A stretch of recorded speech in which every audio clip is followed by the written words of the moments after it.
Hola, pues muy buenas tardes y perdonen ustedes el retraso. Y bueno, vamos a empezar.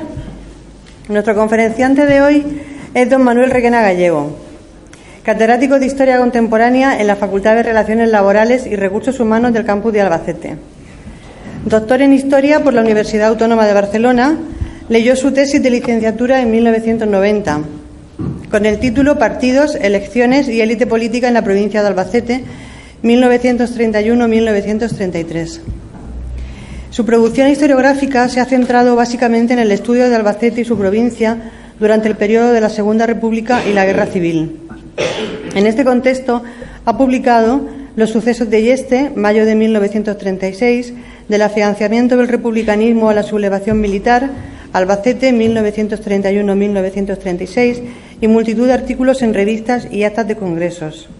Solo por destacar algunos de sus títulos, cabe citar La clase política y las contiendas electorales en las provincias de Castilla-La Mancha, 1931 al 33, Las elecciones a compromisarios en Albacete, abril de 1936, Las elecciones del Frente Popular en Albacete o el triunfo monárquico en las elecciones municipales de 1931 en Castilla-La Mancha. El doctor Requena Gallego también ha estudiado el sexenio democrático, la transformación y expansión de la agricultura albacetense, la evolución de Castilla-La Mancha durante el franquismo, etc. Ha coordinado varias publicaciones, entre las que destaca La historia de la Diputación de Albacete, de la que también es coautor, publicada en 2 volúmenes. La obra del profesor Requena destaca especialmente por sus estudios sobre las brigadas internacionales. Sobre este tema ha escrito diversas monografías, artículos y ponencias. Títulos como La Guerra Civil Española y las Brigadas Internacionales, La Sanidad en las Brigadas Rojas, Al lado del Gobierno republicano, los brigadistas de Europa del Este en la Guerra Civil Española, Bibliografía de las Brigadas Internacionales y de la participación de extranjeros a favor de la República, 1936-39, y un larguísimo etcétera. Creador y fundador del Centro de Estudios y Documentación de las Brigadas Internacionales, cuyo objetivo fundamental es la investigación, documentación y recuperación de todo tipo de material referente a estos batallones de voluntarios. Entre esta abundante producción, Manuel Requena ha tenido ocasión también de ocuparse de la masonería en la provincia de Albacete y en Castilla-La Mancha durante los siglos XIX y XX, siendo autor de varios artículos y ponencias sobre este tema, que es sobre el que nos disertará esta tarde. Y sin nada más que añadir por mi parte, les dejo con Manuel Requena.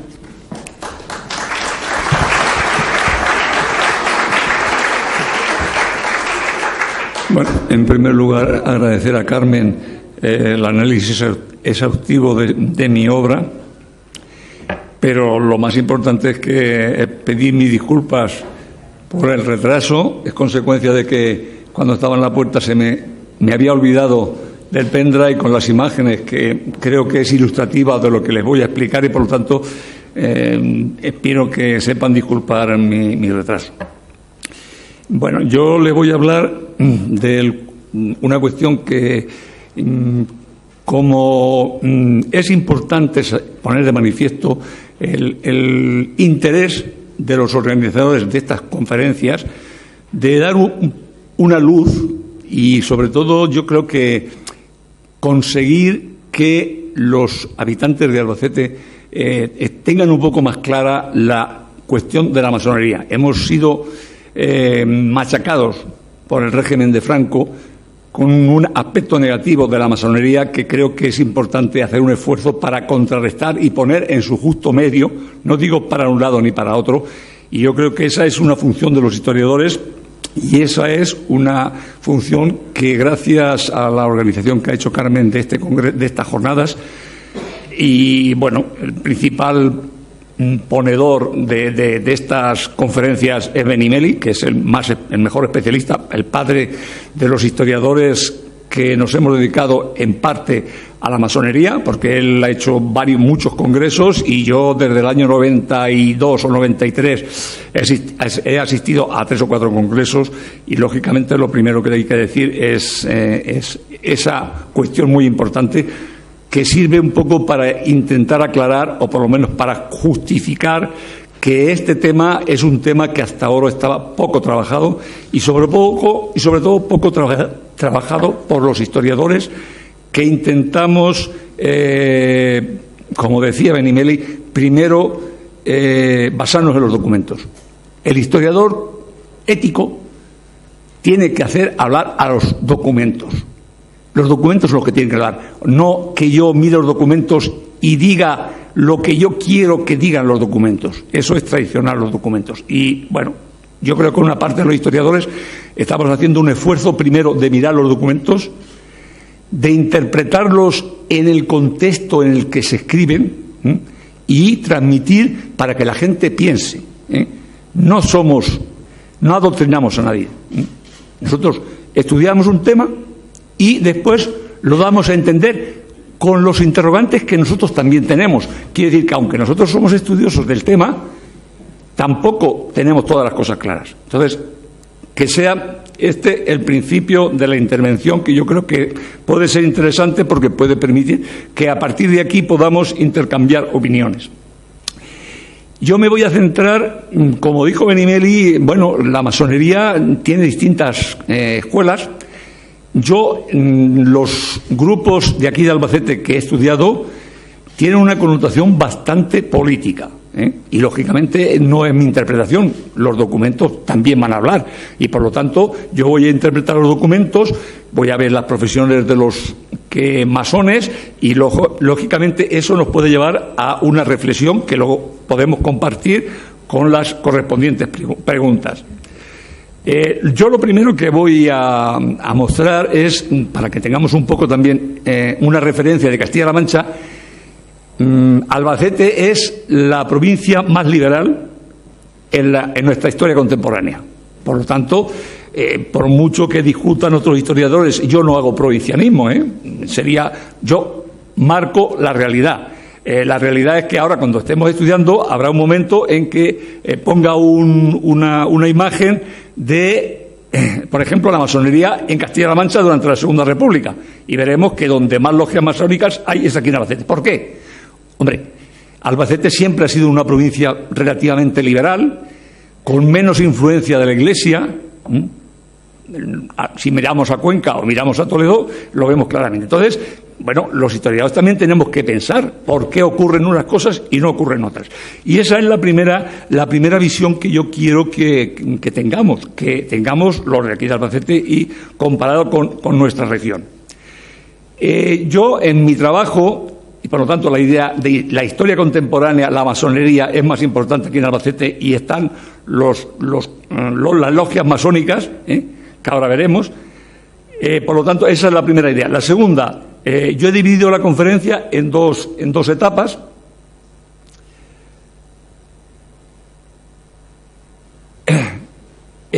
Bueno, el índice, si quieren, lo explico brevemente. La masonería en Albacete en finales del siglo XIX, que es la primera etapa, y luego vamos a hablar de la importancia y de las características.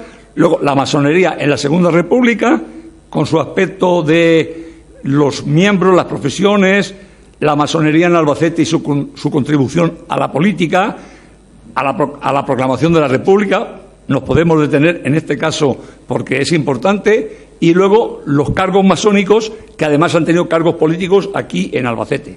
Y luego un último apartado de la represión de la masonería. Claro, se puede hablar mucho. Yo tengo poco tiempo. He elegido la familia Coloma, que es una familia industrial de Almansa. He elegido un caso concreto. Se puede hacer extensivo, pero lógicamente podemos hablar, pero es importante también porque todo el mundo tiene muy presente cómo Franco creó la persecución de la masonería y el comunismo, y lo mezcló todo.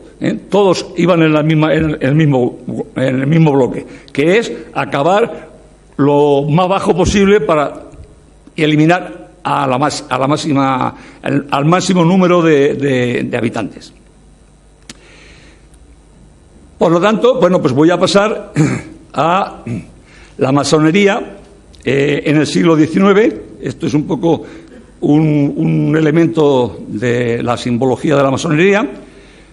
Y entonces, lo primero que podemos decir es, yo he dividido la masonería en dos etapas, una que es finales del siglo XIX.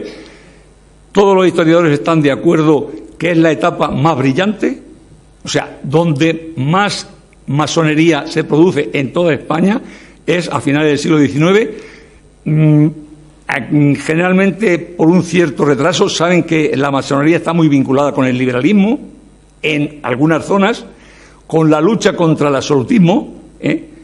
Tenemos liberales que han sido masones y que han sido militares, y por lo tanto eso es una cuestión muy importante. La lucha contra la masonería, la lucha de la masonería contra el absolutismo.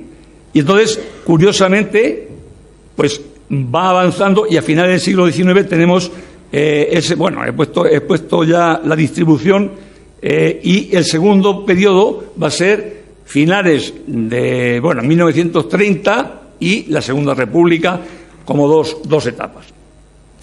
Como ven, en la provincia de Albacete, curiosamente, tenemos 13 logias. Las que están en azul son las logias del siglo XIX, y las que están en rojo, verán que en rojo hay solamente 1, 2, 3, 4, no 3, quiere decir que el siglo XIX es más importante la masonería, porque hay 15 logias masónicas, y además llama la atención que no solamente hay masonería en las zonas urbanas, que son Almansa, Albacete, Ellín, que es normal, y que además está vinculado con que son ciudades donde hay republicanismo. Quiero decir, ahí volvemos a ver cómo influye mucho el republicanismo. Está, por ejemplo, una zona que es rural, Higueruela, pero hay republicanismo también. Vamos a ver, es que esa interpretación es porque yo he estudiado también los partidos políticos, y entonces sé en qué localidades hay republicanismo. Muchas veces tú vas al archivo de la masonería y hay documentos masónicos, pero luego cuando ves los pueblos, ves cómo hay una cierta relación de la masonería con o mucha influencia del liberalismo o mucha influencia del republicanismo. Y entonces podemos ver el caso de Maola también, o el caso de Tobarra. Quiere decir, son núcleos urbanos, rurales, pero que sí tienen una connotación también de republicanismo. De todas formas, es curioso que haya tantas logias en las zonas rurales. Pero ahí están. Tampoco yo no he estudiado a fondo el masonería, por lo tanto, tampoco puedo llegar mucho más allá para explicar por qué se dan en el mundo rural, aparte de algunos municipios que sí que había republicanismo y posiblemente haya una relación, pero eso es una interpretación que hay que ir avanzando para llegar a una conclusión. Luego es importante también que, claro, ¿cuáles son las logias más numerosas? Eso es normal. Entonces, claro, hay muchas logias, pero hay logias, las logias como mínimo pueden tener 7, 8 o 9. Menos no puede, no se considera logia. Entonces, estos pueblos están en el mínimo. Mientras que Ellín, por ejemplo, y Albacete llega a tener 95 miembros de la logia. Quiere decir que es una logia importante respecto al resto. Otra cuestión que yo considero que tendríamos que tener en cuenta en la logia es la simbología. Claro, de los múltiples documentos es importante. ¿Por qué?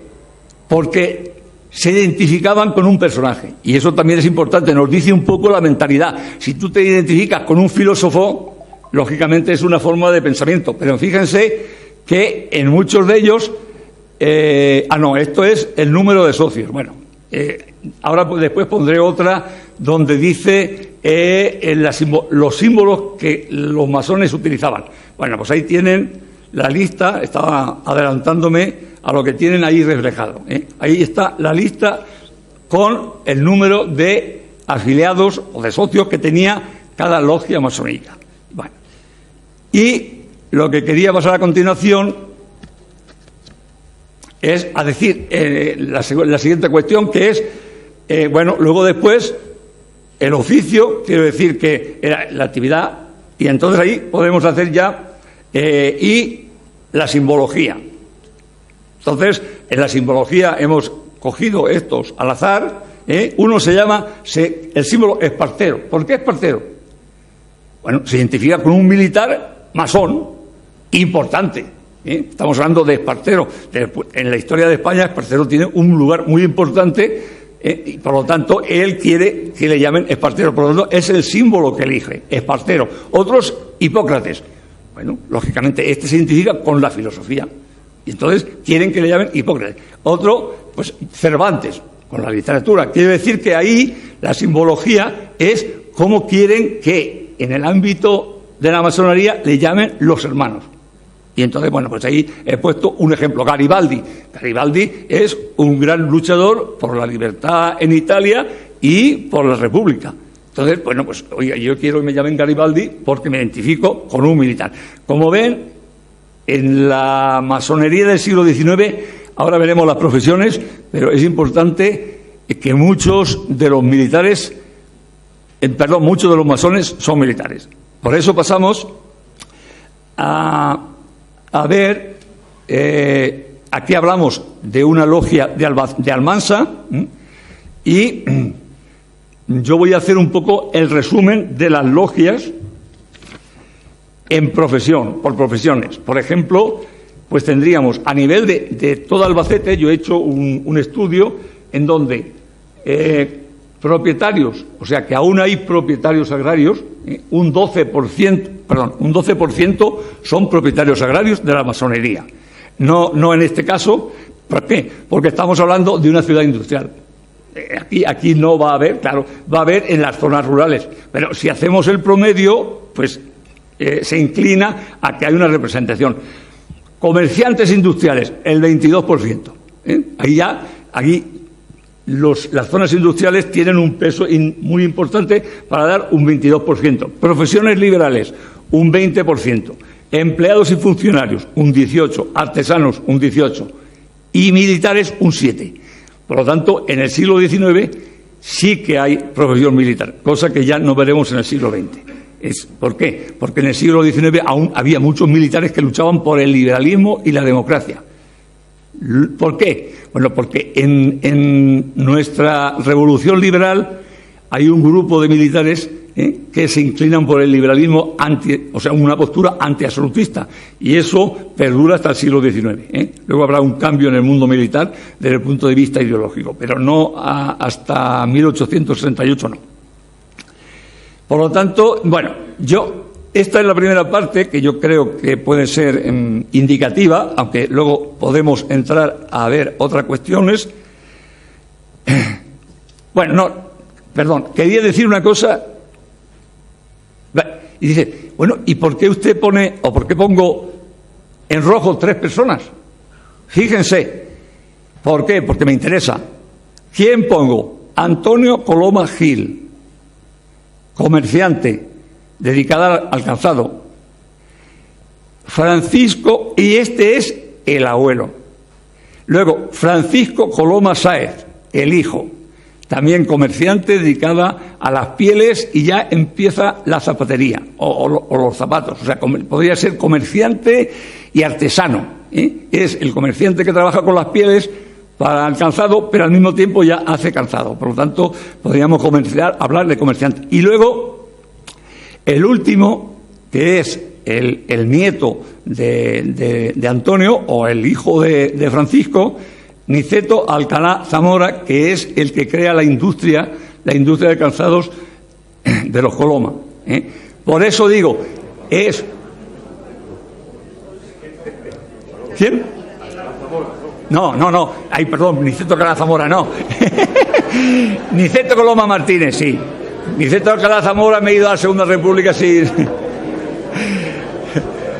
No, perdón. Niceto Coloma Martínez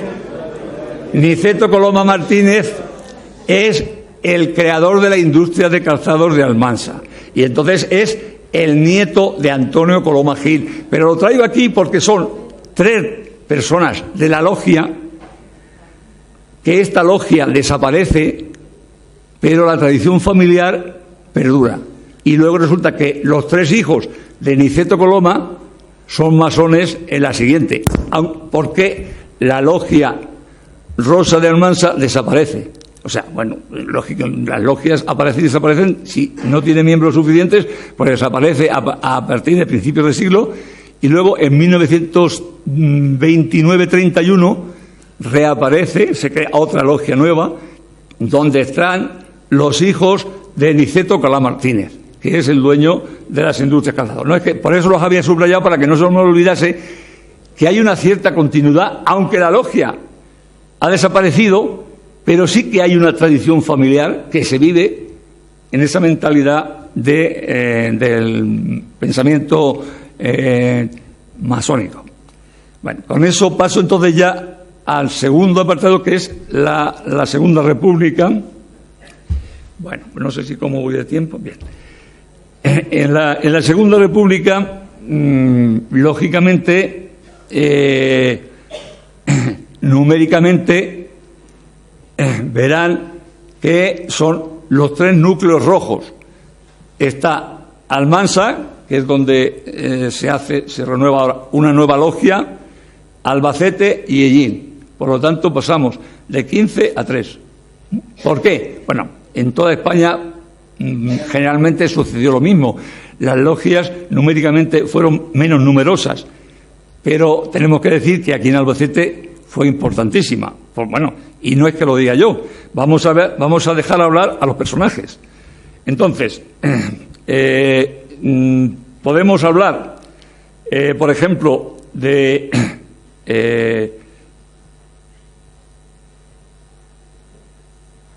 aquí en Albacete. Bueno, ya he dicho que, fíjense, no solamente que hay pocas logias, sino que pocas personas que están en las logias. Pasa, el de allí no tenemos o no hemos conseguido la información en el archivo, y por lo tanto yo lógicamente no pongo número, porque no hay ningún documento que, aunque puede ser que en algún caso alguien los cite, pero si no cita un documento, bueno, puede ser de oídos o puede ser que uno le haya dicho a otro. Entonces, pero lógicamente las 3 logias, la militancia, los hermanos que forman parte de esa logia, es un número muy bajo, y entonces podemos decir que comparado, estaba diciendo, aquí sí que he hecho un trabajo sobre Castilla-La Mancha, y aquí sí que se ve bien claro en el mapa que Albacete tiene pocas logias, pero tiene 3. En el resto de las provincias vemos que ahí Ciudad Real tiene 2, y Toledo, Guadalajara y Cuenca tiene 1, que están todos ubicados en la capital. Quiere decir que, de alguna manera, tenemos que decir que seguimos siendo la provincia donde no es de prestigio. Yo estoy hablando de diferencias, porque muchas veces dicen, hombre, que los historiadores... No, yo no estoy diciendo que somos más importantes que ellos, no. Yo estoy diciendo que la masonería tenía más presencia en Albacete que en las otras provincias. Y a partir de ahí ya no digo más, porque mi función es marcar las diferencias, no marcar valores. No, yo no marco valores ninguno. Por lo tanto, pero sí que es importante, también sigo diciendo, y es una cuestión que yo creo que sigue manteniéndose. Somos una ciudad con unas características, yo creo que bastante diferentes, sobre todo respecto a Cuenca, Guadalajara y Toledo, más parecidas a Ciudad Real, sí. Y ahora convendría pues que nos centrásemos, por ejemplo, en la logia de Almansa, para ver un poco, pues eso, las profesiones. Lógicamente Almansa, el mundo agrario, pues es muy poco importante, y en la logia, como ven, no hay ninguna. Quiere decir, todos son o ferroviarios, porque es muy importante en Almansa la red ferroviaria, y entonces había muchos que trabajaban en la Renfe que eran masones. Ahí tiene la relación. Algún profesor, industriales, lógicamente, los Coloma están ahí, César, Adolfo y Viriato. Por lo tanto, Rodolfo y Viriato fueron 2 hijos que además estuvieron en el extranjero.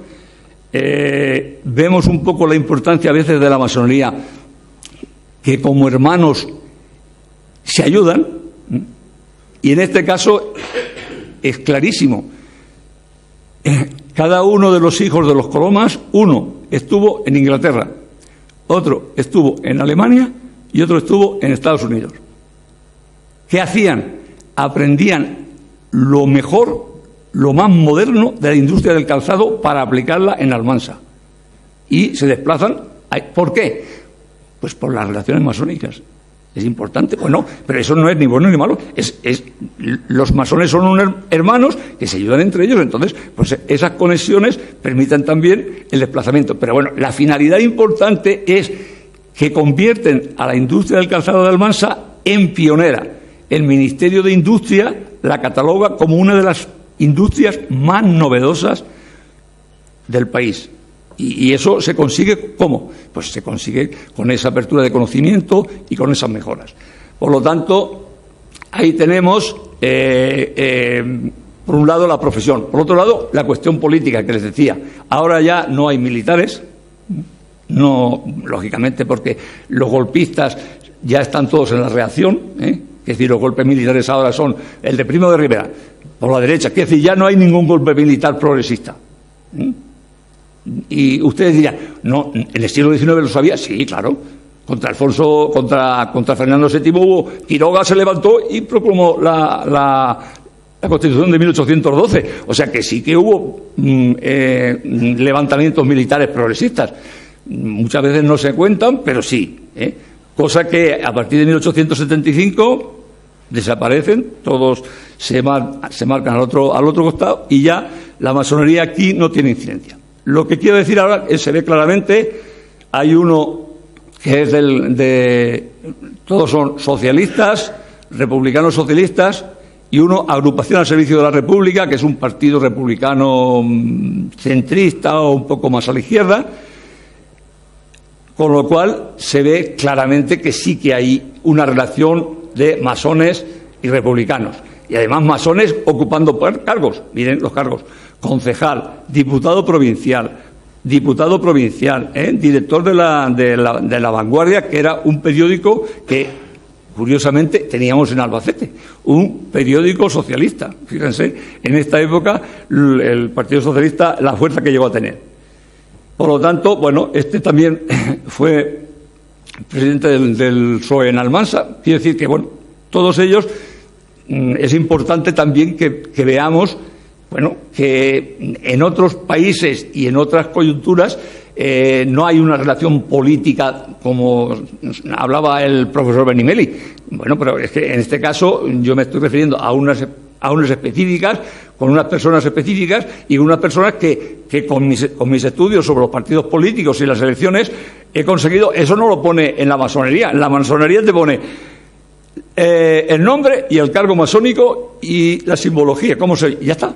Es decir, esto es datos complementarios que uno va reuniendo para un poco ver las conexiones que había entre masonería y política, que en este caso funcionan bastante. En este caso, por lo tanto, yo no hago generalizaciones, sino en este caso, en la Segunda República y en estas tres logias de la provincia de Albacete.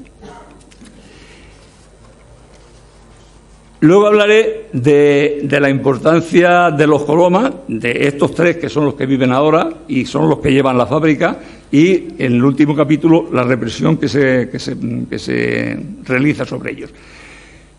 Eso permite que la industria de los Colomas no solamente es una industria puntera, sino que es dirigida por una persona de la masonería con una sensibilidad laboral ejemplar. Miren si es ejemplar que el político socialista Rodolfo Viñas, que es un político que venía de Madrid, pero que fue diputado del 31 al 33, lo alababa en estos términos. Dice, en los calzados Coloma todo es ejemplar.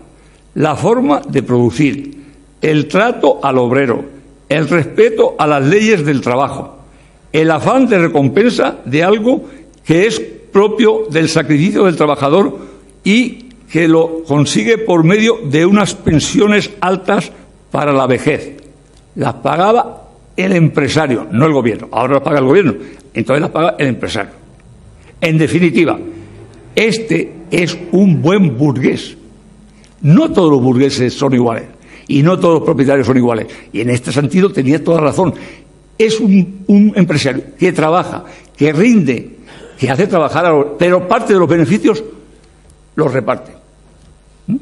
Y eso dicho no solamente dicho por una persona que estaba políticamente en el Partido Socialista, quiere decir que no es sospechoso de ningún partidismo, pero es que además yo he estudiado un poco esta industria que llegó a tener más de 1.000 trabajadores, tenía los salarios más altos de toda la provincia. Un economato donde adquirir comida y vestidos más baratos que en el mercado exterior. Y una escuela para hijos de los obreros. Bueno, pues para que vean cómo un masón es capaz de hacer todo esto y encima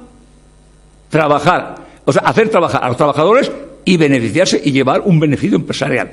Por lo tanto, para mí es un ejemplo muy bonito de cómo ciertos descalificativos que hacen como los masones no encaja precisamente con esta familia.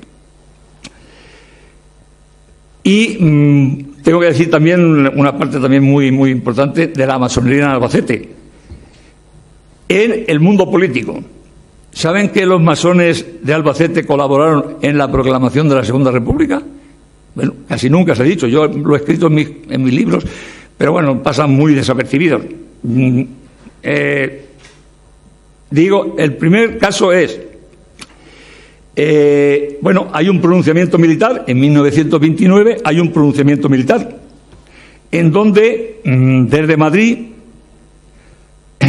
trasladan a Queipo de Llano. Queipo de Llano se va a sublevar contra la dictadura.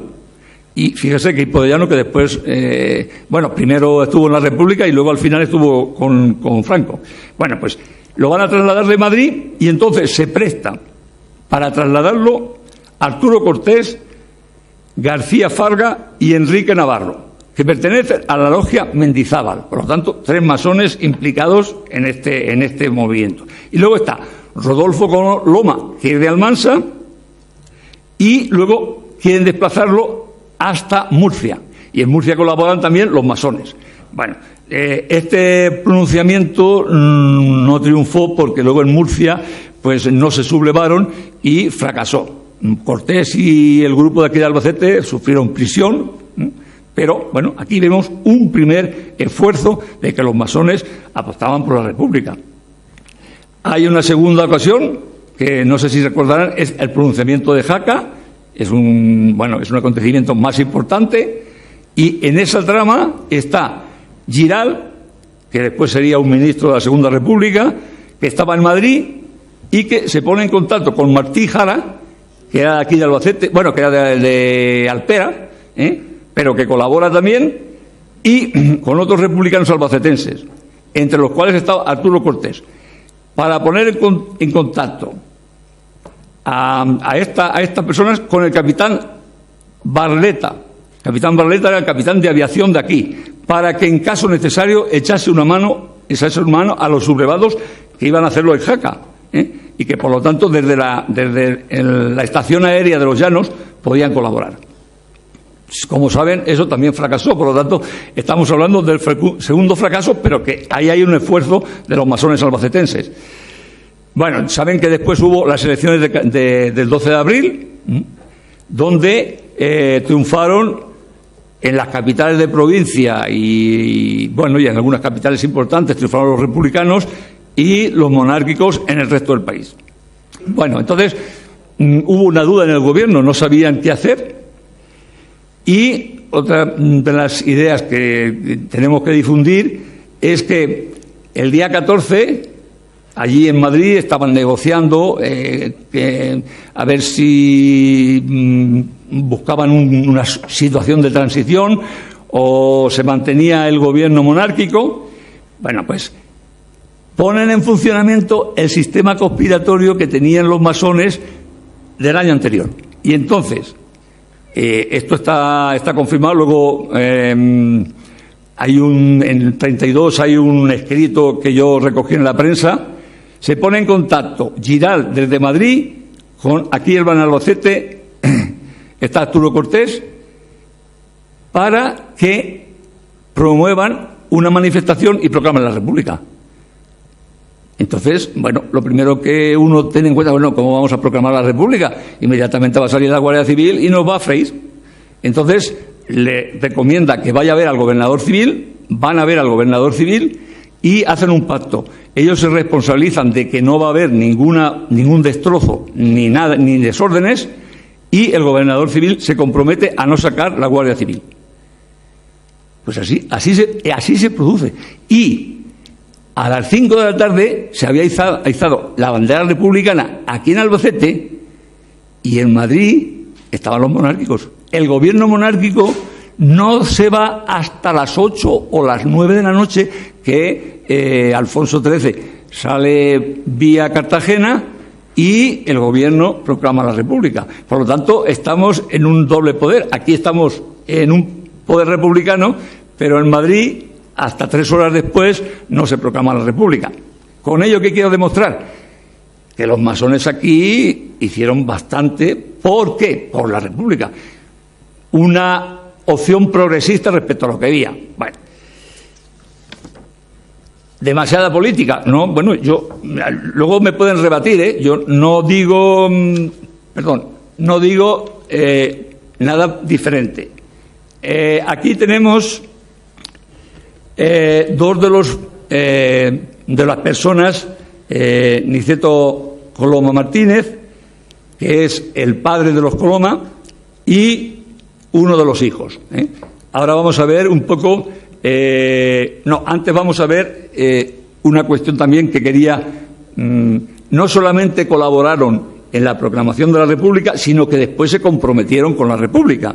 Bueno, ahí tenemos Manuel Alcázar González Zamorano. Este es un republicano de finales del siglo XIX que tenía ya 70 y pico años cuando se presentó a estas elecciones. O sea, era el abuelo de los republicanos de toda la vida.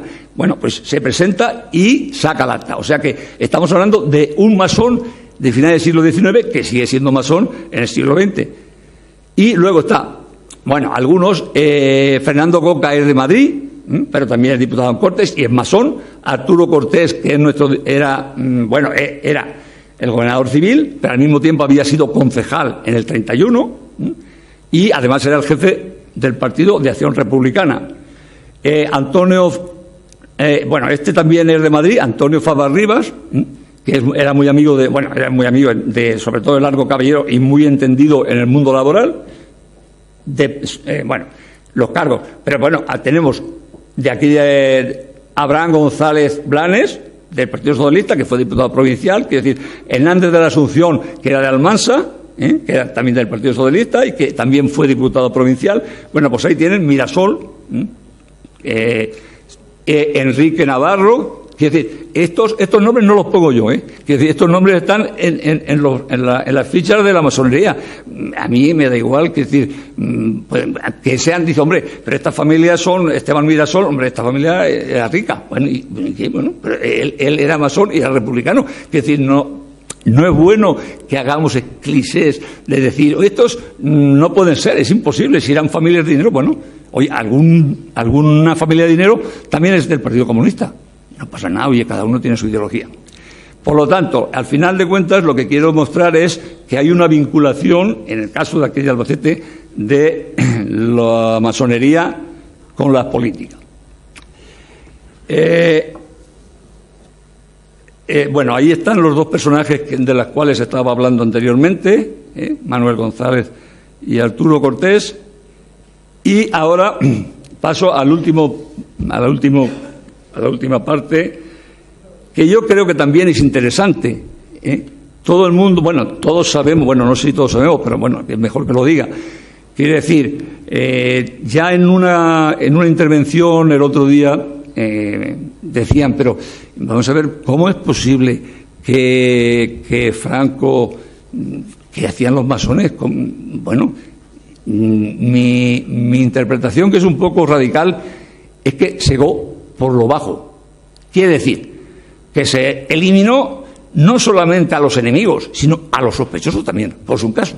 Como cuando tu padre te da una pequeña bofetada y dice, bueno, es que no he sido, dice, bueno, por su caso. Pues así. No, es que, vamos a ver, ¿qué tenían que ver los masones? ¿Habían cometido algún crimen? Bueno, y algunos masones, al revés, eran modelos. Por lo tanto, ¿por qué? Pues porque en la persecución Franco intentó, ideológicamente, pensó que las ideas también se pueden, que matando a las personas se matan las ideas. Porque si no, no es justificable que fuese tan persecutor. No solamente perseguía, sino que al chivato que le facilitaba información para cargarse a alguno sospechoso, lo premiaba. Eso en un mundo social, o sea, que a ti te premien porque intentes fastidiar a otro, no me parece muy solidario.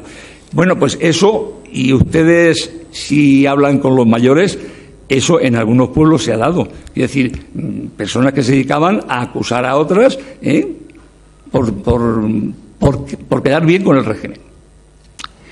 Bueno, pues ahora voy a decir lo último, que está también documentado. Lo otro es una opinión personal mía, que lógicamente el que la haya vivido, pues que le pueda servir.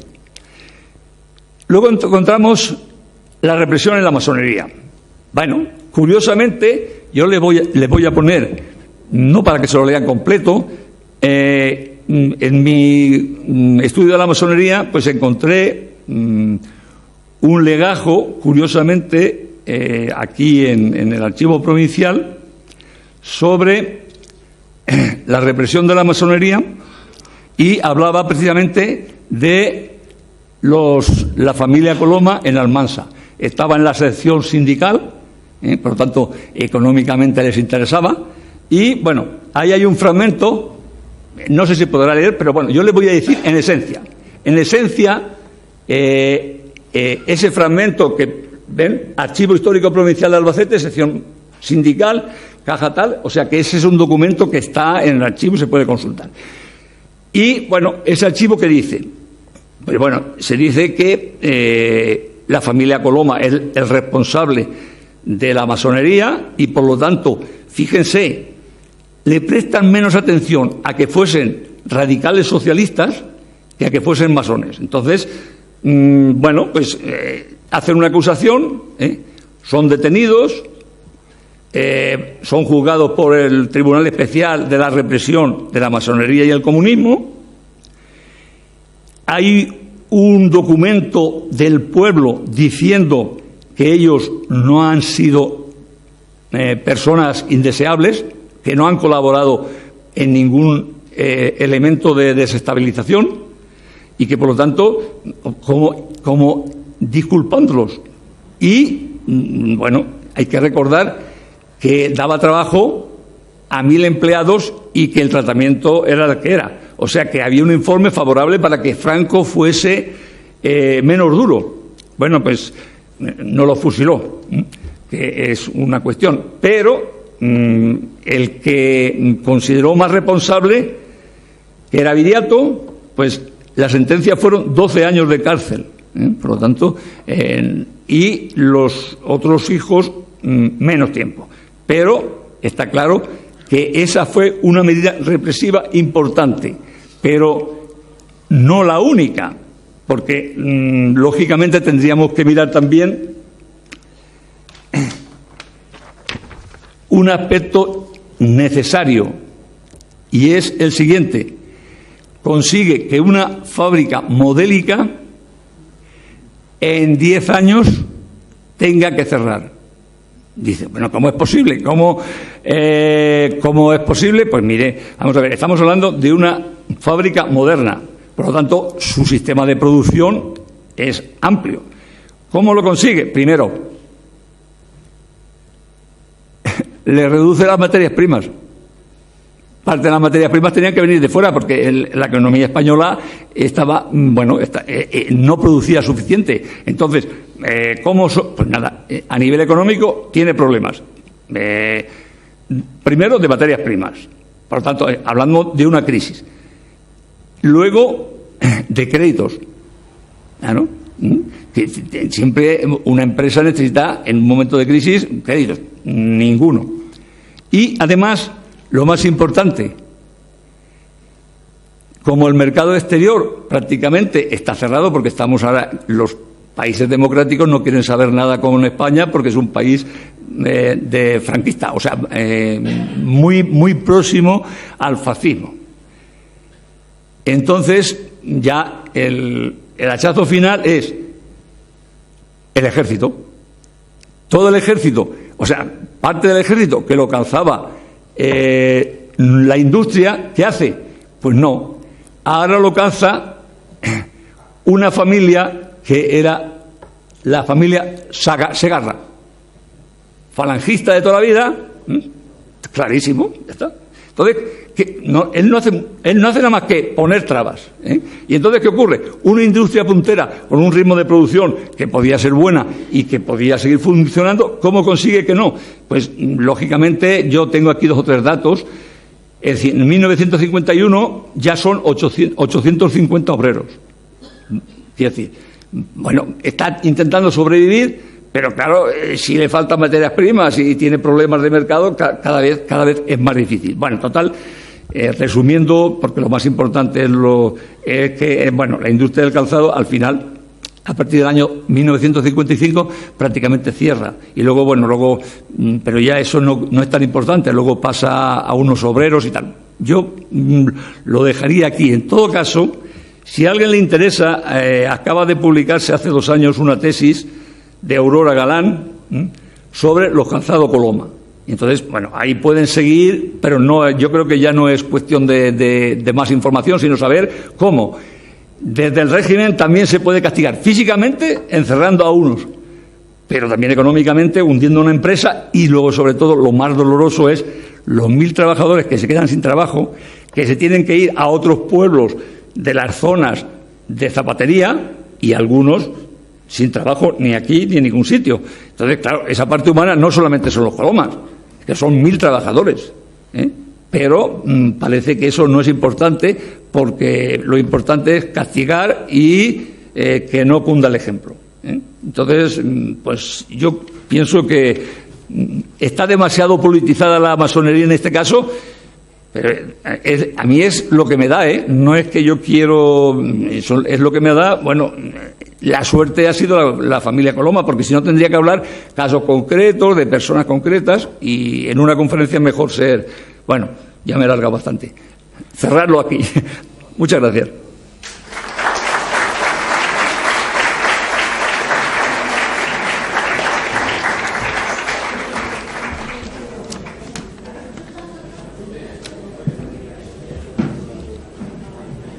Bueno, ¿quieren hacer alguna pregunta? ¿Quieren preguntar? ¿Quieren preguntar algo? No sé. Ah, perdón, no me he dado cuenta. Yo, en principio, no comprendo cómo la masonería, que tiene un sentimiento de fraternidad universal, en el sitio más concreto de su desarrollo, que es la logia, pone 3 banderas que representan unas monarquías, concretamente una monarquía borbónica, que ha sido perseguidora de la masonería, y además es símbolo, las coronas, de un principio que en la masonería es fundamental, la igualdad. Y la corona es el principio de la desigualdad. ¿Esto por qué se da? ¿Es una adulación al medio? ¿Es que la masonería ha perdido su sentimiento? Porque la masonería es intrínsecamente republicana. Es intrínsecamente. Si alguien me puede argumentar de que hay factores que la lleven a una monarquía, que es un concepto de desigualdad, pues si me lo demuestra, lo aceptaré. Entonces, nada más esto, que creo una incoherencia las banderas en una logia masónica y además los símbolos monárquicos de coronas. Bueno, yo hablo de la Segunda República. Claro, en la Segunda República, quiero decir, hombre, yo digo, o sea, si tú traduces a toda la sociedad, siglo XIX, siglo XX, y a todos los países, claro, es que yo hablo, por ejemplo, en la Segunda República, la vinculación entre masonería y república queda clara. Ahora, no, te digo que a lo mejor yo no sé en estas logias masónicas si estaba algún cuadro de la monarquía. Claro, eso yo tengo los documentos. Ahora, eso no lo puedo ni afirmar ni negar. Quiero decir que podría, dudo mucho, porque en este caso es que, bueno, ya se ve, su actuación concreta, su coherencia es que no estuviese. Su coherencia. Ahora, yo no lo sé porque dentro de la logia masónica sabes que si no eres de la logia o te invitan o no puedes entrar, que me parece muy bien. Oye, es una logia, es un elemento, es cerrado, no permite, bueno, no permite, es lógico. Si te invitan a ti, es lo mismo que un centro o un consejo de redacción de un periódico o de una empresa. Quiero decir, pero yo los símbolos, ahí no sé si alguien que conozca desde dentro el mundo de la masonería te puede contestar. Antonio va a contestar ahora después. Yo, con permiso. Bueno, yo antes ya me identifiqué, yo sí soy masón. Entonces solamente quiero contestarte, no exactamente a los símbolos, a la corona. La masonería es una sociedad, una orden, que lo primero que hace es respetar la ley en el país en donde está, donde se encuentra. En este caso, lo que tenemos que diferenciar mucho es la masonería de los masones. Posiblemente a algunos masones tampoco les guste que esté esa bandera borbónica, pero la ley hoy en España es un reino y no una república. Por lo cual, en las logias tiene que estar la bandera del Reino de España. De hecho, nosotros, al estar dentro de una legalidad o respetar la legalidad del país en donde estamos, algunos republicanos nos vemos obligados o queremos o lo hacemos, brindamos por el rey, porque es el jefe del Estado. Posiblemente en Francia, donde también existe la masonería, pues brinden por el jefe de la República. Ojalá alguna vez en las logias españolas podamos brindar por el jefe de la República. Creo que he contestado a su pregunta. Muchas gracias.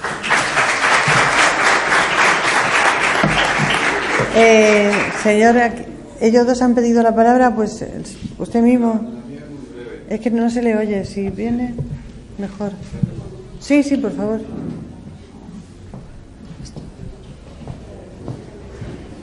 Es una pregunta muy breve y casi personal. En su exposición ha mencionado en alguna ocasión las fichas masónicas.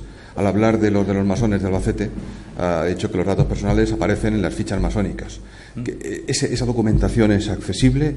¿Existe? ¿Están todos identificados?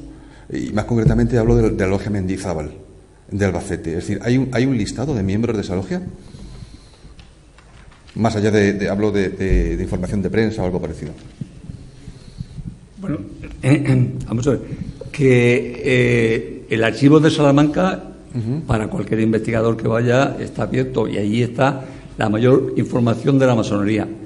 Yo tengo, por ejemplo, la logia de Almansa, la tengo a través de aquí el archivo de Albacete, porque hay una denuncia sindical contra los entonces, que he puesto un fragmento aquí, pues en el mismo documento aparece la logia de Almansa, los componentes y los nombres. ¿En Almansa y en Albacete? En Albacete. ¿Existe? Bueno, en Albacete no me acuerdo ahora dónde, pero toda esa documentación está claro, este artículo yo lo hice en el año 92 o 93, pero toda esta documentación ha estado recogida en Salamanca, Y es concretamente la de Almansa, porque me encontré que no había casi documentación, pero este artículo precisamente venía a la relación, que a lo mejor no es completa, ¿eh? O sea, yo he puesto la fuente, es la fuente que yo he utilizado, y ahí están esos nombres. Que posiblemente no sea completa, pues no lo sé, porque en cambio en Salamanca no había esa relación. Claro, nosotros trabajamos con documentos, entonces tendría que revisar el trabajo que hice en su momento para ver la relación de los masones, pero yo he citado algunos, pero no he puesto el... Ya le digo que es un interés personal. Pero lo puedo mirar. Sí, bueno, esas cosas... Yo me llamo Enrique Navarro, soy nieto de uno de los... de uno de los citados. Vale, pues sí, hombre, claro, encantado. Pues sí tiene ficha en Salamanca, ¿eh? ¿Cómo masón? No. Tiene ficha en la base de datos de Salamanca. Si le pone Enrique Navarro Esparcia, pues sale. Sí, pues está, ¿eh? Él lo cita entre los masones de la logia de Mendizábal. Sí. Arturo Cortés está clarísimo. Él lo cita en su artículo en la logia de Mendizábal como miembro de la Mendizábal, que eso me acuerdo yo de habértelo leído. Precisamente mi interés es la fuente, de dónde aparece, porque Salamanca. En la familia hay cierta discrepancia sobre si su pertenencia o no a la logia. Sí, yo estoy de acuerdo, por eso he dicho que generalmente los nombres que hemos incorporado son los que aparecen en los documentos, y es posible que no estén todos. Pues es que nosotros trabajamos, bueno, yo por lo menos intento trabajar con los documentos. Entonces, de unas personas hay más cosas, de otras no, pero claro, un trabajo que yo hice en los años 90, pero bueno, si yo lo cito ahí, pero bueno, ahora tendría que mirar en dónde, o sea, el documento exactamente dónde. Bueno, el documento está en Salamanca, ¿eh? Ahora, ¿en dónde lo tengo yo en mi archivo? Eso ya. Gracias. Vale. De nada. Nada. El señor Azul también quería hablar. Los dos, ¿cómo sí? Las dos sí. Usted y su compañero de silla también. Ah, ¿no? Pues usted. Sí. Yo solamente quería hacer una pregunta sobre la figura de Franklin de Albricias. No sé hasta qué punto tiene relevancia e importancia en el desarrollo de la masonería en Albacete. Es un personaje al cual se le ha dedicado una calle, aparece un artículo en la Wikipedia. ¿Quién? Un poco más. ¿Quién? Entonces, Franklin Albricias.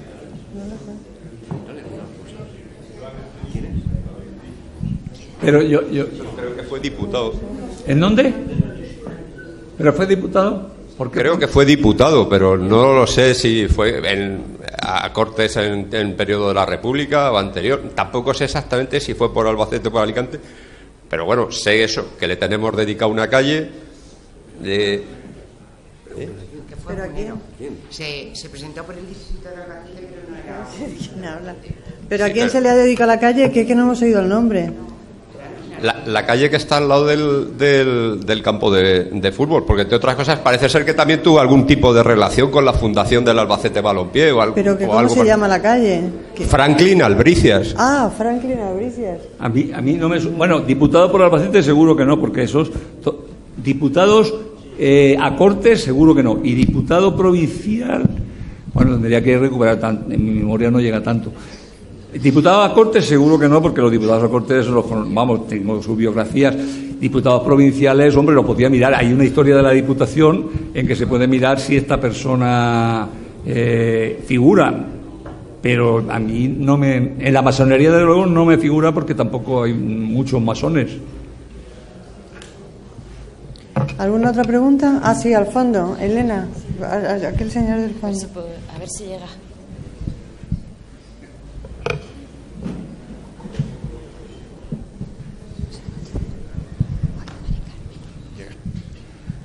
Bueno, yo quería hacerle varias preguntas. Una es si en la masonería de Albacete está más decantada por la masonería regular o dogmática o inglesa, la que está más abierta a las religiones reveladas o positivas, o por la masonería liberal y regular o francesa, la que es más agnóstica o atea.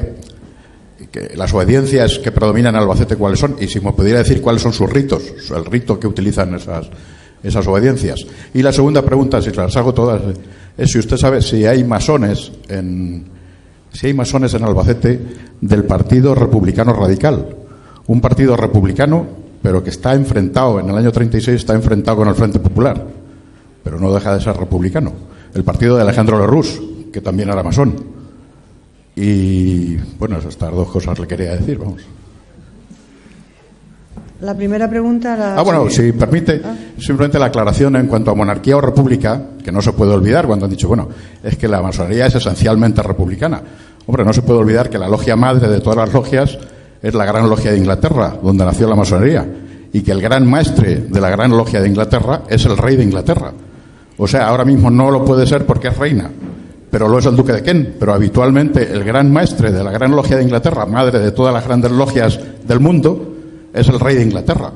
Luego, afirmar así tan alegremente que la masonería es esencialmente republicana, bueno, pues me parece una frivolidad. O sea, nada más. ¿Contestas a la pregunta? Sí, yo puedo contestar. Vamos, está clarísimo que la masonería de aquí de Albacete y de parte de España era francesa.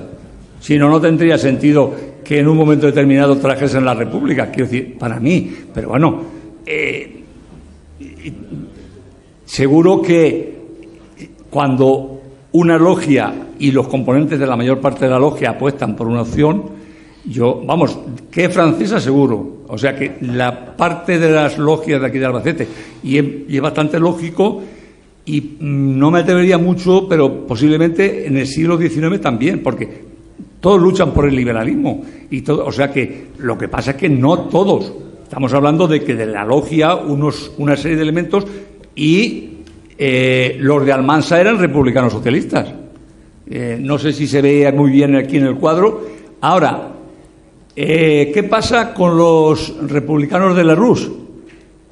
Es que los republicanos de Lerroux eran los caciques de Albacete, que se hicieron republicanos porque eso les iba a proyectar, ocupar momentos de poder. Eso lo he estudiado yo también. ¿Por qué el republicanismo es tan importante en Albacete? En Albacete y en muchas partes de España. Porque muchos monárquicos y caciques, y hablo de dos caciques no en sentido peyorativo, los Alfaro son monárquicos liberales y el 16 de abril son republicanos radicales, pero no masones, claro, no podían ser masones. Los Ochando son también liberales demócratas y se pasan al Partido Republicano Radical. O sea, que hay bastante estudio. ¿Por qué? Pues muy sencillo, si es que, quiero decir, los que tienen el poder se cambian de partido. ¿Qué nos ha pasado aquí en Albacete con UCD y el Partido Socialista? Muchos de UCD en el año 79-80 eran de UCD, en el 82 eran del Partido Socialista. Se han cambiado de partido. Si eso, cuando yo lo estaba estudiando, hablaba con Juan de Dios y me decía, y es que se está ocurriendo, está sucediendo algo parecido. ¿Por qué? Porque alguien que tiene el poder intenta conservarlo, aunque le lleve a cambiarse un poco a otro partido. Y eso es la realidad. Eso lo estudio yo aquí en Albacete y ustedes lo pueden comprobar en muchos pueblos del año 79-80 al 82. Sí. Bueno, di tú que tú tienes que saber algo. Bueno, la gente que estaba en esa época en el Partido Socialista tiene que saber algo. Oye, pero si no es malo, yo estoy diciendo lo que ha pasado con los republicanos. Había pocos republicanos aquí en Albacete. Vamos a ver, aquí en Albacete no había sacado ni un escaño parlamentario el Partido Republicano. Y en el 31 sacas 4. A ver, ¿cómo lo entiendes? O sea que, bueno, si eso es normal, que se cambie de partido con buenas intenciones es normal. Cuando se cambia de partido por intereses privados y no de servicio público, ahí está. El servicio público es el que tiene que seguir funcionando. Si cambias de partido y estás por el servicio público, chapo. Por mí no hay ningún problema. No se le ha hablado demasiado. ¿Contestada la pregunta? ¿Se le ha contestado? ¿Sí? Mire, yo quiero preguntar, mi padre fue masón y era Abraham González Blanes, que lo ha nombrado usted cuando ha hablado de Arturo Cortés. Y yo quisiera saber si hay algún documento donde se hable de mi padre. Yo nací en el 36 y claro, como entonces era tan perseguido la masonería, pues claro, yo no tengo ni idea. En mi casa se hablaba como así en silencio y más delante de mí, que era pequeña, y claro, pues si se me iba algo de la lengua, pues no, me lo ocultaban. Entonces yo quisiera saber eso. Mi pregunta es esa. Si hay algún documento donde yo me pueda informar de las... Mi padre era socialista republicano y fue concejal y diputado provincial. Fue visitador de la Casa de Misericordia. Y entonces, pues eso, mi interés es pues saber algo más de ese asunto. Nada más que eso. No, yo creo que le puedo dar información luego en mi despacho con documentos. Quiere decir que eso ya, esa pregunta concreta sí, que no tengo ningún problema, pero que se la puedo dar en su momento en mi despacho con los documentos que tenga. Pues ya, ahora hablamos después, cuando acabemos, en un momento hablamos y ya le digo dónde nos podemos ver. Gracias. Tú, sí, el muchacho. Hola, buenas tardes. He escuchado que Franco quiso ser masón y fue rechazado y a eso se debe su gran represión a los masones. Quería saber si es cierto y saber por qué fue rechazado. Bueno, es que eso lo explicó el profesor Benimeli, que es el que hizo el estudio. Entonces, no, yo creo que Franco, yo lo he dicho claramente, intentó, vamos a ver, los masones en este sentido, bueno, tienen su ideología, pero los masones que actuaron durante la Segunda República, que pertenecían a la tendencia francesa, se implicaron mucho políticamente, y luego Franco pues intentó, pero claro, hizo una ley contra la masonería y el comunismo. ¿Y qué tiene que ver una cosa con otra, por ejemplo? Pero bueno, él quería ahí caben todos, pues ahí acabo con todos. Quiero decir, Benimeli explicó muy bien que sigue estando la duda de si Franco fue o no fue, o le dejaron entrar o él lo pidió. Eso es una cuestión que él ni siquiera, después de varios contactos, no estaba seguro. Por lo tanto, si él no estaba seguro, que es el principal, bueno, el que ha estudiado el caso, pues los demás no decimos nada. Pero yo tengo la impresión de que Franco, con los demócratas también, y los republicanos, y bueno, o sea, si es como si ahora se persiga a uno por ser social, o sea, perseguir las ideas. O sea que si eras republicano, aunque fueses, hay muchos republicanos conservadores que estuvieron en la cárcel por ser republicanos. No tiene coherencia. Por eso digo que, y lo de, bueno, yo creo que lo de Benimeli fue contundente la aclaración. La conferencia de Benimeli la puedes ver en YouTube, en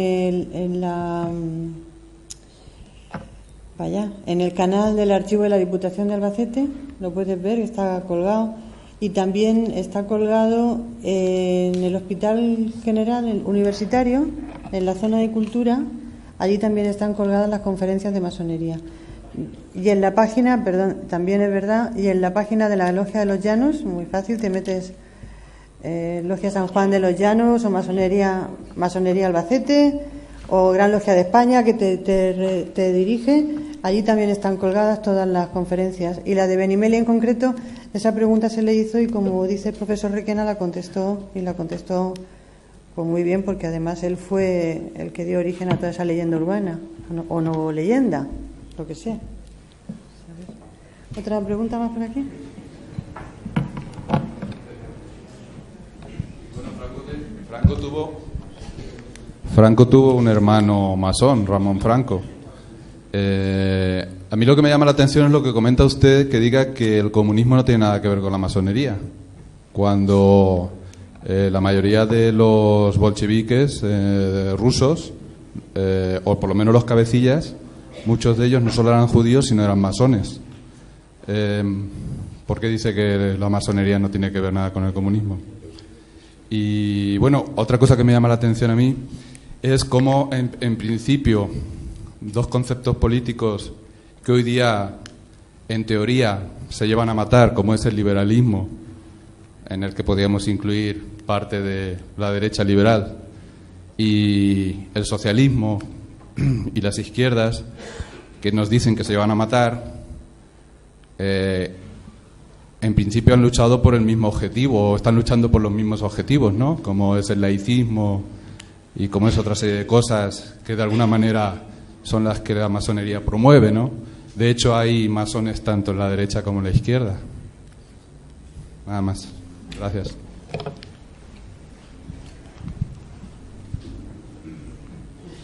Vamos a ver. La primera pregunta era... La vinculación del comunismo con la masonería. No, bueno, vamos a ver. Eso, Franco podía haber hecho una ley persiguiendo a los masones y otra ley persiguiendo a los socialistas y comunistas.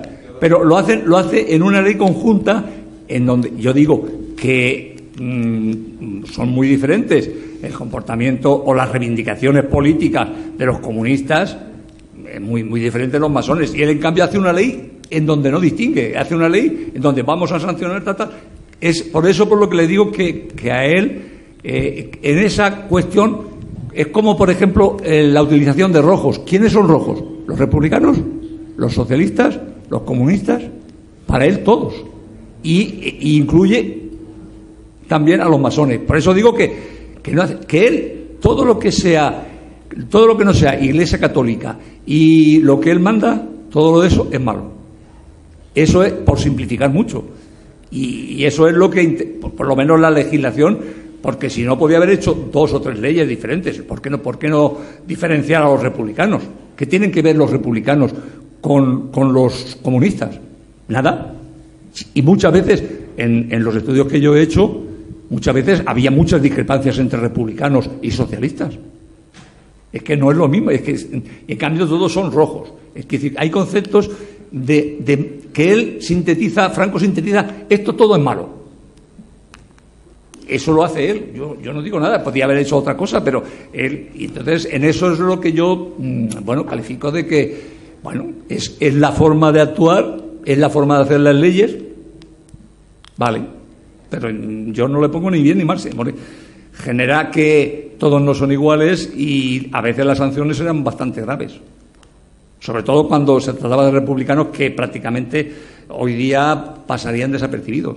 Los comunistas ya tenían otra trayectoria, otra ideología, establecer un sistema comunista como Rusia, por tanto, eso ya era más peligroso, pero los republicanos, porque eran liberales, demócratas, todo eso para él era malo también. Nos puede llamar la atención, vale, pero era malo. O para él, por lo menos, era malo y el que actuaba así iba a la cárcel. Sí. La segunda pregunta. ¿La puedes? Sí. Un poco la relación que lo que vivimos hoy día es que, por ejemplo, el Partido Socialista dice que lo que vivimos hoy día, ¿no? En televisión, todos los días que nos comentan en la televisión. Que, por ejemplo, que el Partido Socialista se lleva muy mal con el partido de la derecha liberal, ¿no? Del Partido Popular y viceversa, ¿no? Cuando realmente ambos están optando hoy día por, con pequeñas variaciones, el mismo sistema y el mismo tipo de política, básicamente, con muy pequeñas diferencias. Entonces, yo lo veo como... y que incluso hay masones tanto de un partido como de otro. Entonces, ¿qué está pasando ahí? ¿La masonería de alguna manera para lograr sus objetivos utiliza un partido, utiliza otro, el caso es llegar a esos objetivos? ¿O cómo está? Es algo que no entiendo, no termino de entender, que se supone que es algo contradictorio, ¿no? Vamos a ver, yo si tú estás haciendo una pregunta de la actualidad, te puedo decir que yo no tengo ni idea. Claro, yo he hablado de la masonería en la época contemporánea, finales del siglo XIX y Segunda República. Sí. Por lo tanto, quiero decir, yo actualmente no puedo decir nada porque no lo he estudiado. Quiero decir, cuando uno no ha estudiado las cosas, pues en principio... Bueno, pero ¿ve todos los días la televisión o no? Tiene su opinión. No, pero cada uno... Pero yo no puedo venir a decir mi opinión si no tengo documentos, porque yo tengo que basarme en documentos. Entonces, yo veo la opinión, pero yo no sé qué piensan sobre eso los masones, porque primero yo no soy masón. Tampoco soy ni socialista ni comunista. Yo estudio casos, yo estudio las biografías de personalidades o un cacique. Yo no soy un cacique, pero he estudiado personalidades del caciquismo. Quiero decir, yo soy un estudioso y intento ver el comportamiento y las cosas buenas y malas de cada actuación. Pero yo actualmente ¿qué pensaría la masonería sobre la cuestión política? Yo no, a lo mejor podría decir algo usted, ¿no? No, es que yo en eso no puedo decir nada. Yo sí que dije, o sí he dicho, que en la Segunda República la mayor parte de los masones apostaron por la República. En el siglo XIX no estoy tan claro porque no lo he estudiado a fondo. Sé un poco la importancia que tuvieron la masonería. En la actualidad, pues no lo sé. Hombre, y en esa época muchos masones preferirían mejor mantenerse neutral. Lo que pasa es que yo he hablado de los masones que salieron a flote y actuaron políticamente. Eso no quiere decir que yo haga un análisis general diciendo todos los masones de la Segunda República fueron republicanos. No. Por ejemplo, te digo un ejemplo. José Prat era masón y era una persona ideal, anticaballerista, humanista, pero era masón también. Bueno, ¿qué pasa? Es que los datos que conocemos son los que conocemos. Quiero decir, y en esta época sí que es verdad que optaron mucho por la República. Los socialistas optaron por la República, por consolidar la República, porque suponía un avance muy importante para España. Y dentro de eso, pues eso.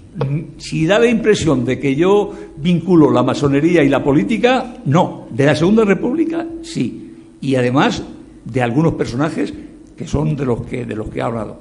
O sea, es que es muy difícil hacer una historia y ser preciso y no generalizar. Yo he hablado de masones concretos, actuaciones concretas y además centrar la Segunda República. Y actualmente no tengo ni idea, porque para empezar no conozco ese mundo, que es un mundo pues, que habrá que esperar a más tiempo para estudiarlo. Que también es importante estudiarlo, pero... Yo no sé si porque yo desde luego no soy masona, pero digo desde luego porque soy mujer, ¿no? Entonces, pero yo hasta donde he llegado y he estudiado, en la masonería regular, no se puede hablar de religión ni de política. Es decir, en un principio, visto desde fuera como profana, o sea, hasta donde yo he estudiado, que tampoco es demasiado. En la masonería tú vas a hablar de otras miles de cosas, a pulir la piedra que ellos dicen, pero hay una serie de temas tabús, una serie de cosas que no se pueden tratar, entre ellas en la política. ¿Esto qué quiere decir desde mi punto de vista? Que cabe todo el mundo. Como decía el otro día Ferrer Benimeli, se dio el caso en Chile que Allende estaba en la misma logia que estaba Pinochet. O sea, cabe todo el mundo. ¿Por qué? Pues porque son temas que no se tratan. O sea, no sé si le he ayudado. Yo no he estudiado la masonería el Gran Oriente francés porque no conozco ni he tenido a nadie la oportunidad de hablar con personas, hermanos que sean del Gran Oriente francés. Yo aquí me he relacionado con la Gran Logia, con la gente de aquí de Albacete, que es de la Gran Logia de España, que es de obediencia inglesa. Y luego la obediencia inglesa funciona así. No sé si esto le disipa un poco la duda. La señora del traje también ha pedido la palabra. Sí. Buenas tardes. Mire, le quería preguntar que por qué últimamente, en cuestión de meses, parece que la masonería quiere enseñarnos todo lo que es, lo que ella parece que nos quiere, así, metérnoslo por los ojos, cuando antiguamente o hace poco parecía tabú. Entonces, no sé por qué. O sea, me gustaría saber por qué esa actividad. No sé a quién. Yo creo que al principio lo he dicho claramente. Yo creo que ha habido mucha información negativa sobre la masonería. Pues habla tú. Sí, no. Sí, lo he dicho al principio. Que estamos intentando rehabilitar y equilibrar el concepto, porque la masonería hasta ahora siempre ha sonado lo que nos venía dicho de Franco. La masonería que perseguía a la Iglesia, que perseguía, casi que se comía a los niños crudos. Vamos a ver, entonces yo estoy poniendo... yo he puesto ejemplos concretos de la familia Coloma. He puesto un ejemplo concreto. No todos son como la familia Coloma, pero que hay que tener en cuenta para contrarrestar la otra imagen negativa. Yo he dicho para contrarrestar. ¿Y por qué tenemos interés? Porque queremos que la memoria histórica nos reponga a las personas en su sitio. Claro, ¿y qué? Y hemos... No, bueno... No, pero... No. Vamos tarde, vale, vamos tarde. La reposición... No, bueno. Pero me permitirá por lo menos una cuestión. Tantas familias que a partir de los años 40 han pasado penuria, han sido peladas al rape porque su padre era de izquierdas y por las calles todo el mundo se metía con ellas y lo han pasado muy mal, creo que es bueno que a estas familias de alguna manera por lo menos les dignifiquemos el maltratamiento. No, el maltratamiento.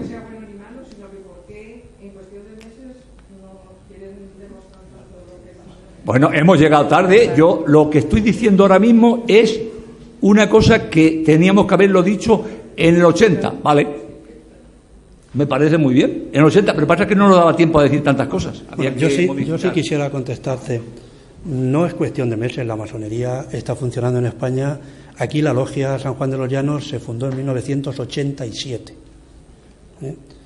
¿Qué ocurre? Pues que posiblemente ahora sea, digamos, no es ahora, sino que en estos momentos pues creamos oportuno de decir que ni somos raros, ni somos malos, ni somos buenos, somos personas normales que luchamos por tres ideas importantes que tiene la masonería, que es la igualdad, la libertad y la fraternidad.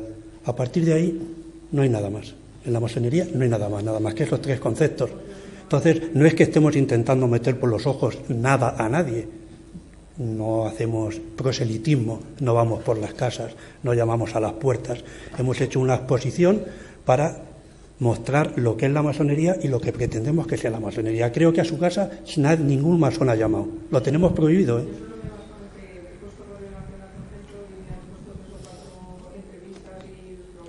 Bueno, pues porque igual que ahora se está haciendo, igual que Albacete tiene esto que es una manifestación muy importante, que yo lo veo muy bien, en que nos están demostrando. Por eso digo, bueno, ¿a qué se debe? No, pero que no hay nada, o sea, no hay nada detrás, no hay nada. Solamente, bueno, se ha preparado una exposición que nunca se había hecho. Hemos sido pioneros en Albacete en este tipo de exposiciones. Ojalá cunda el ejemplo y se vaya haciendo por todas las capitales de provincia. Y no hay nada más. Todo lo demás que uno quiera pensar, lo piensa ese, nada más. Pues no sé si le he contestado, pero es. La muchacha. Bueno, ante todo yo soy bastante profana en este tema, pero me ha surgido una duda. Y cuando hablaba el profesor sobre el tema de Mendizábal, en el caso del izado de la bandera y todo el tema este. Y como yo no entiendo bien cómo van las logias, no sé si hubo algún tipo, si las logias actúan de forma independiente, es decir, cada uno es de su logia y realiza sus actividades, o si tienen una cierta relación entre ellos y por lo tanto pudo haber algún tipo de expansión de esas ideas durante la República, el inicio de la República. O, ya digo, si fueron de forma individual cada logia o cómo fue eso. Eso sí que me llama a mí la atención. No sé si me he explicado correctamente. Bueno, yo que tampoco... Quiero decir, hay síntomas de... Vamos a ver, nosotros somos historiadores, las logias tienen un comportamiento interno que nosotros no conocemos. Entonces, lo que nosotros conocemos son los signos externos. Por ejemplo, Arturo Cortés habla que cuando llegó Queipo de Llano traía una insignia masónica para que le reconociesen. Yo repito lo que dice él, pero yo no estoy en ninguna logia, que es muy difícil saber cómo funcionaban las logias en su época, porque las logias tenían su propio funcionamiento y entonces los historiadores lo que recogemos son signos que los masones se transmitían, en este caso, para identificarse uno con otro, porque físicamente no se conocían. De ahí a si dentro había un debate o no había un debate, de eso yo no he dicho nada. Yo he dicho comportamientos posteriores que tienen fuera, claro, porque dentro no sabemos nada. Los documentos solamente dicen los que eran masones, pero el funcionamiento interno... Claro, era por ver si se había visto un proceso en que las logias hubieran tenido parte de forma individual, o sea, o hubiera sido de una forma conjunta, que de repente se haya visto que ha habido cambios en esas localidades significativas. No sé si se ha hecho un estudio al respecto sobre el tema. No, porque los masones tenían un comportamiento individual. individual. Quiero decir, cuando salían, a lo mejor ni siquiera dentro de la logia hablaban de política y hablaban después. Es que esas cosas es que no las podemos saber. Solamente sabemos eso. Y sabemos que en estos pueblos, que en algunos pueblos había republicanismo y había masones. Y que algunos era la misma persona. Y a partir de ahí, todo lo demás, yo no puedo saber dentro si discutían, que eso es que no se puede. Bueno, de momento no se puede saber, no se sabrá nunca. A no ser que alguien lo diga, que no lo va a decir. La masonería es así. Gracias. Sí. Los componentes de la logia de Pérez, un pueblecito que en aquella época tendría 600 y pico o 700 habitantes, ¿se puede saber quién eran? O sea, ¿hay acceso a Internet para la relación de los nombres que lo componían? Sí, lo que pasa es que eso sería muy aburrido porque... Vale, no. Si te metes en Internet o el libro de Ayala, que es un historiador... José Antonio Ayala. José Antonio Ayala, que es el que estudia la masonería en el siglo XIX, ahí en su libro viene la relación de los masones de cada pueblo, pero claro, en una conferencia lo mejor es, yo me he centrado en una familia, pero sí, eso lo puedes tener seguro. En la búsqueda ampliada de las bases de datos del Centro Documental de la Memoria Histórica, creo, no estoy segura porque no se me ha ocurrido nunca hacerlo, que se puede pedir por localidad. O sea, usted puede poner Albacete. Lo que pasa es que, claro, le va a salir muchísimo ruido. Le va a salir la documentación que sea de la Brigada Político-Social mezclada con masonería y luego ya va el desbroce, ¿no? Pero creo que sí se puede hacer así, de esa manera. Bueno, y en el libro de Ayala me están diciendo que vienen todas las logias con todos los nombres, las profesiones y todo lo demás.